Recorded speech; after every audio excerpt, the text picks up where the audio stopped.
Ifuatayo ndo mikoa ya Tanzania na kazi zake za asili. Sikiliza mkoa wako hapa ujue kazi yako ya asili. Ukiona kazi unafanya sasa hivi upate hela, rudi kwenye kazi yako ya asili mchawi mkubwa.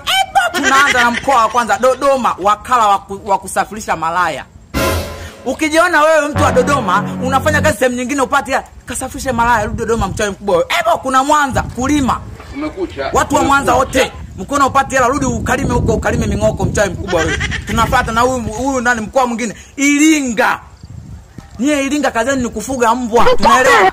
Hizo ndo kazi zenu za asili. Ukiona upo ofisini upati hela, kafuge mbwa huko. Uuze wenzao wanataka mbwa mchawi mkubwa. Kuna mkoa mwingine, Songea. Nyie Songea mnatakiwa mjikite kwenye uchawi. Ukijiona mtu wa Songea, unafanya vitu upati hela ndio wangu. Rudi kaanze kuloga. Kajifunze uchawi uloge mchawi mkubwa. Alafu kuna mkoa mwingine, Tanga, mapenzi.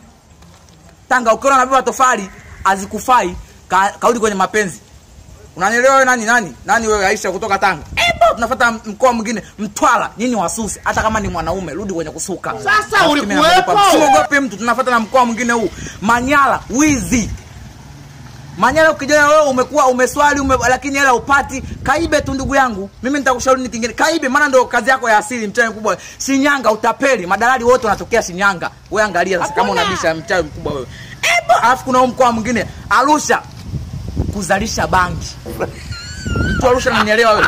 Wewe unatakiwa ukiona upati hela kwenye kazi yako, kazalishe bangi utapata hela mchawi mkubwa wewe. Alafu tunamaliza na mkoa wa mwisho. Yaani huu unatakiwa ukae unisikilize vizuri kwa sababu mkoa ndo yani kazi zao za asili ndo zinawapa sana hela. Yaani wengi hawafanikiwi lakini kwenye kazi zao za asili lazima utafanikiwa. Kuna Kigoma. Watu wa Kigoma nyinyi mtakuwa mbishane na upepo na mpeleko katika mashindano ya kubishana huko, mtapata hela wachawi wakubwa nyinyi.